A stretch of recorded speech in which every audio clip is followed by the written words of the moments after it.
Welcome to my channel. ಎಲ್ಲರೂ ಹೇಗಿದ್ದೀರಾ?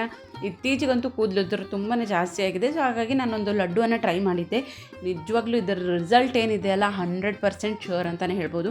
ನಾನು ಇದನ್ನು ರೆಗ್ಯುಲರಾಗಿ 15 ದಿವಸ ತೊಗೊಂಡಿದ್ದೀನಿ. ಬರೀ 15 ದಿವಸ ತೊಗೊಳ್ಳೋಷ್ಟರಲ್ಲಿ 50% ನಾನು ಹೇರ್ ಫಾಲ್ ಕಂಟ್ರೋಲ್ ಆಗಿದೆ. ನಾನು ಈ ಉಂಡೆಗಳನ್ನು ಬರೀ ಸೀಡ್ಸಿಂದಾನೇ ಮಾಡ್ತಾ ಇಲ್ಲ, ಇದರಲ್ಲಿ ಎಕ್ಸ್ಟ್ರಾ ಇಂಗ್ರೀಡಿಯೆಂಟ್ಸನ್ನು ಹಾಕಿದ್ದೀನಿ. ಅದು ಮ್ಯಾಜಿಕ್ ಥರನೇ ವರ್ಕ್ ಮಾಡುತ್ತೆ ಅಂತ ಹೇಳ್ಬೋದು ನಮ್ಮ ಕೂದಲಿಗೆ. ಸೊ ಹಾಗಾಗಿ ನಿಮ್ಮ ಜೊತೆಗೂ ಶೇರ್ ಮಾಡ್ಕೊಳ್ಳೋಣ ಅಂತ ಹೇಳಿ ಮಾಡ್ತಾ ಇದ್ದೀನಿ. ನಾನು ಒಂದು ಬ್ಯಾಚ್ ಖಾಲಿ ಆಗಿತ್ತಲ್ಲ, ನಾನು ಕೂಡ ಮಾಡ್ಕೋಬೇಕಾಗಿತ್ತು. ಸೊ ಹಾಗೇ ವಿಡಿಯೋನ ಮಾಡ್ಕೊಂಡಿದ್ದೀನಿ. ಖಂಡಿತವಾಗಿಯೂ ಟ್ರೈ ಮಾಡಿ ನೋಡಿ, ಇದರ ರಿಸಲ್ಟು ತುಂಬಾ ಚೆನ್ನಾಗಿದೆ. ಈ ಹೇರ್ ಫಾಲನ್ನು ಕಂಟ್ರೋಲ್ ಮಾಡೋದಕ್ಕೆ ನಾವು ತುಂಬಾ ಕಾಸ್ಟ್ಲಿ ಆಗಿರುವಂಥ ಆಯಿಲನ್ನು ಬಳಸ್ತಾ ಇರ್ತೀವಿ, ಕೆಮಿಕಲ್ ಇರುವಂಥ ಶಾಂಪೂವನ್ನು ಬಳಸ್ತಾ ಇರ್ತೀವಿ. ಅದರ ಬದಲಾಗಿ ನಾವು ಈ ಥರ ಮನೆಯಲ್ಲೇ ನ್ಯಾಚುರಲ್ ಆಗಿ ನಾವು ಅಡುಗೆಗೆ ಯೂಸ್ ಮಾಡುವಂತಹ ಪದಾರ್ಥಗಳನ್ನು ಬಳಸ್ಕೊಂಡು ನಾನಿಲ್ಲಿ ಫಸ್ಟು 1 ಕಪ್ ಆಗೋಷ್ಟು ಎಳ್ಳನ್ನು ತಗೊಂಡಿದ್ದೀನಿ. ಇದನ್ನು ನಾವು ಲೋ ಫ್ಲೇಮಲ್ಲಿ ಇಟ್ಕೊಂಡು ಚೆನ್ನಾಗಿ ಹುರ್ಕೋಬೇಕಾಗುತ್ತೆ. ನಾವಿದು ಮೇನಾಗಿ ಹೇರ್ ಫಾಲ್ ಕಂಟ್ರೋಲ್ಗೆ ಮಾಡ್ತಾ ಇದ್ದೀವಲ್ಲ, ಸೊ ಹಾಗಾಗಿ ಎಳ್ಳನ್ನು ಒಂದು ಸ್ವಲ್ಪ ಜಾಸ್ತಿ ಪ್ರಮಾಣದಲ್ಲಿ ತೊಗೋಬೇಕು. ಯಾಕಂದರೆ ಇದರಲ್ಲಿ ಕ್ಯಾಲ್ಶಿಯಮ್ಮು ಪ್ರೋಟೀನು ಜಾಸ್ತಿ ಇರುತ್ತೆ. ಸೊ ಹಾಗಾಗಿ ನಾನಿಲ್ಲಿ ಎಳ್ಳನ್ನು 1 ಕಪ್ ಆಗೋಷ್ಟು ತೊಗೊಂಡಿದ್ದೀನಿ. ಆಮೇಲೆ ನೆಕ್ಸ್ಟ್ ಇಂಗ್ರೀಡಿಯೆಂಟು, ಇದೂ ಕೂಡ ಮೇನ್ ಇಂಗ್ರೀಡಿಯೆಂಟ್ ಅಂತಲೇ ಹೇಳ್ಬೋದು. ನಾನಿಲ್ಲಿ ಪಂಪ್ಕಿನ್ ಸೀಡ್ಸ್ ತೊಗೊಂಡಿದ್ದೀನಿ, ಅಂದರೆ ಕುಂಬಳಕಾಯಿ ಬೀಜ. ಇದು ಕೂಡ ನಾನು 1 ಕಪ್ ಆಗೋಷ್ಟು ತೊಗೊಂಡಿದ್ದೀನಿ. ಎಳ್ಳು ಮತ್ತು ಕುಂಬಳಕಾಯಿ ಬೀಜ ಎರಡನ್ನೂ ಸೇಮ್ ಪ್ರಮಾಣದಲ್ಲಿನೇ ತೊಗೋಬೇಕು.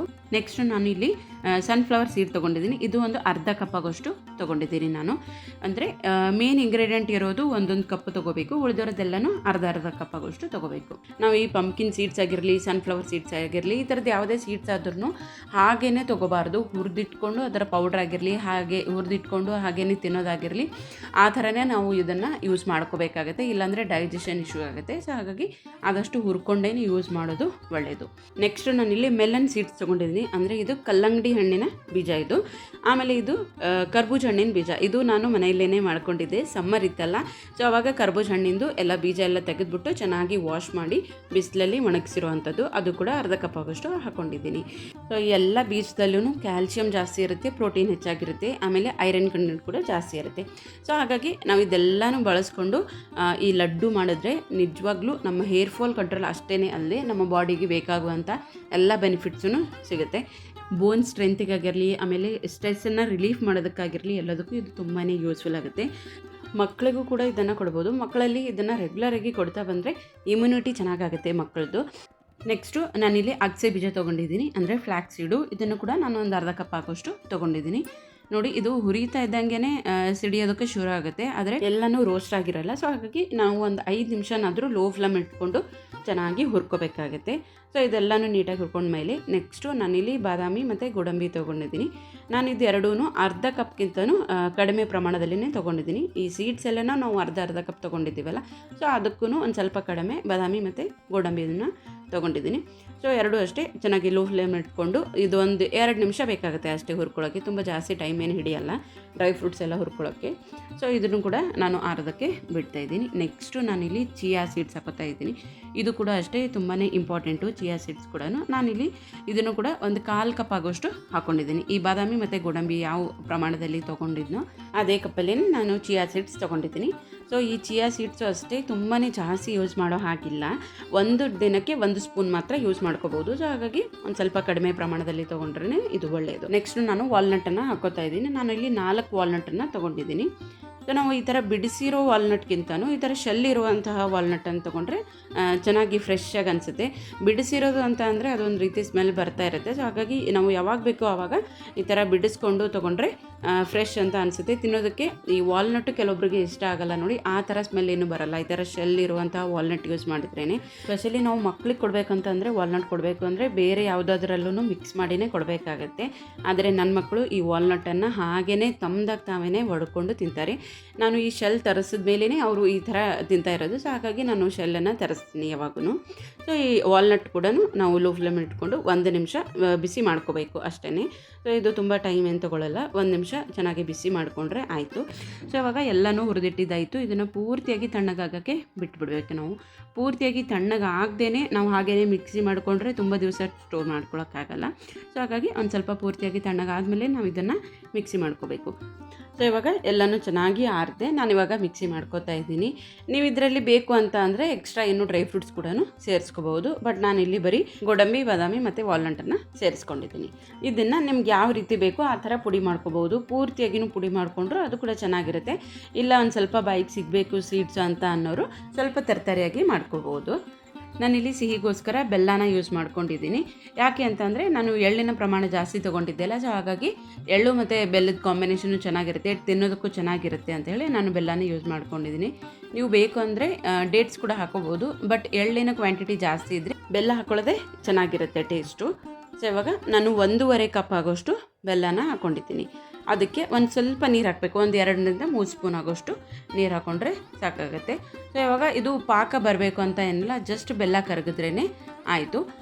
ಸೊ ನೆಕ್ಸ್ಟ್ ನಾನು ಈ ಕಡೆ ಪುಡಿ ಎಲ್ಲ ಮಾಡಿ ಇಟ್ಕೊಂಡಿದ್ದೆಲ್ಲ, ಇದಕ್ಕೆ ನಾನು ಸೀಕ್ರೆಟ್ ಇಂಗ್ರೀಡಿಯೆಂಟ್ ಅಂತ ಹೇಳಿದೆಲ್ಲ, ನಾನು ಇವಾಗ ಮೊರಿಂಗಾ ಪೌಡ್ರನ್ನು ಸೇರಿಸ್ತಾ ಇದ್ದೀನಿ, ಅಂದರೆ ನುಗ್ಗೆ ಸೊಪ್ಪಿನ ಪುಡಿ. ಇದರಲ್ಲಿ ಐರನ್ ಕಂಟೆಂಟು ಜಾಸ್ತಿ ಇರುತ್ತೆ, ಎಲ್ಲ ಪದಾರ್ಥಗಳಿಗಿಂತನೂ ಐರನ್ ಕಂಟೆಂಟ್ ಜಾಸ್ತಿ ಇರೋದು ಈ ನುಗ್ಗೆ ಸೊಪ್ಪಲ್ಲೇ. ಸೊ ಹಾಗಾಗಿ ಇನ್ನು ನಮ್ಮ ಹೇರ್ ಗ್ರೋತಾಗಿರಲಿ, ಆಮೇಲೆ ಹೇರ್ ಸ್ಟ್ರಾಂಗ್ ಆಗಿಡೋಕ್ಕೆ ಇದು ನಮಗೆ ಹೆಲ್ಪ್ ಮಾಡುತ್ತೆ. ಸೊ ಹಾಗಾಗಿ ಮೊರಿಂಗಾ ಪೌಡ್ರನ್ನು ಹಾಕ್ಕೊಂಡಿದ್ದೀನಿ. ನೆಕ್ಸ್ಟ್ ನಾನು ಒಂದು ಅರ್ಧ ಸ್ಪೂನ್ ಆಗೋಷ್ಟು ಅಶ್ವಗಂಧದ ಪುಡಿಯನ್ನು ಹಾಕ್ಕೊಂಡಿದ್ದೀನಿ. ಸೊ ಇದು ಹಾಕೋದ್ರಿಂದ ಸ್ಟ್ರೆಸ್ ರಿಲೀಫ್ ಆಗುತ್ತೆ, ಆಮೇಲೆ ಮೆಮೊರಿ ಪವರನ್ನು ಇನ್ಕ್ರೀಸ್ ಮಾಡುತ್ತೆ ಈ ಅಶ್ವಗಂಧದ ಪುಡಿ ಹಾಕೋದ್ರಿಂದ. ಸೊ ಹಾಗಾಗಿ ಎಲ್ಲ ರೀತಿಯಿಂದನೂ ಇದು ಬೆನಿಫಿಟ್ಟೇ, ಅಶ್ವಗಂಧದ ಪುಡಿ ಆಗಿರಲಿ, ಮೊರಿಂಗಾ ಪೌಡ್ರ್ ಆಗಿರಲಿ. ಸೊ ಅದಕ್ಕೇ ನಾನು ಇದರಲ್ಲಿ ಸೇರಿಸ್ಕೊಂಡಿದ್ದೀನಿ. ಮೊರಿಂಗಾ ಪೌಡ್ರನ್ನು ನಾನು 2 ಸ್ಪೂನ್ ಆಗೋಷ್ಟು ಹಾಕ್ಕೊಂಡಿದ್ದೀನಿ. ಇದು ಏನೂ ಕಹಿ ಇರಲ್ಲ, ಆರಾಮಾಗಿ ಸೇರಿಸ್ಕೋಬೋದು. ನೋಡಿ ಈ ಕಡೆ ಬೆಲ್ಲ ಕೂಡ ಚೆನ್ನಾಗಿ ಕರಗಿತ್ತಲ್ಲ, ನಾನು ಇದಕ್ಕೆ ಒಂದು ಸ್ವಲ್ಪ ತುಪ್ಪ ಹಾಕ್ಕೋತಾ ಇದ್ದೀನಿ. 1 ಸ್ಪೂನ್ ಆಗೋಷ್ಟು ತುಪ್ಪ ಹಾಕ್ಕೊಂಡ್ರೆ ಸಾಕಾಗುತ್ತೆ. ನೀವು ಇನ್ನೂ ಜಾಸ್ತಿ ಕೂಡ ಹಾಕ್ಕೋಬೋದು, ಬಟ್ 1 ಸ್ಪೂನ್ ತುಪ್ಪ ಸಾಕಾಗುತ್ತೆ. ಒಂದು ಸ್ವಲ್ಪ ಟೇಸ್ಟ್ ಕೂಡ ಚೆನ್ನಾಗಿ ಬರಲಿ ಅನ್ನೋ ಕಾರಣಕ್ಕೆ ತುಪ್ಪ ಹಾಕ್ಕೊಂಡಿದ್ದೀನಿ. ಆದರೆ ಇದು ಆಪ್ಷನಲ್ಲು, ಬೇಕು ಅಂತಂದರೆ ಹಾಕ್ಕೋಬೋದು, ಇಲ್ಲ ಅಂತಂದರೆ ಇಲ್ಲ. ಸೊ ಇವಾಗ ಬೆಲ್ಲನೂ ಎಲ್ಲ ಚೆನ್ನಾಗಿ ಕರಗಿತ್ತಲ್ಲ, ನಾನು ಮಾಡಿಟ್ಟಿರುವಂತಹ ಪುಡಿ ಎಲ್ಲನೂ ಸೇರಿಸ್ಕೊತಾ ಇದ್ದೀನಿ.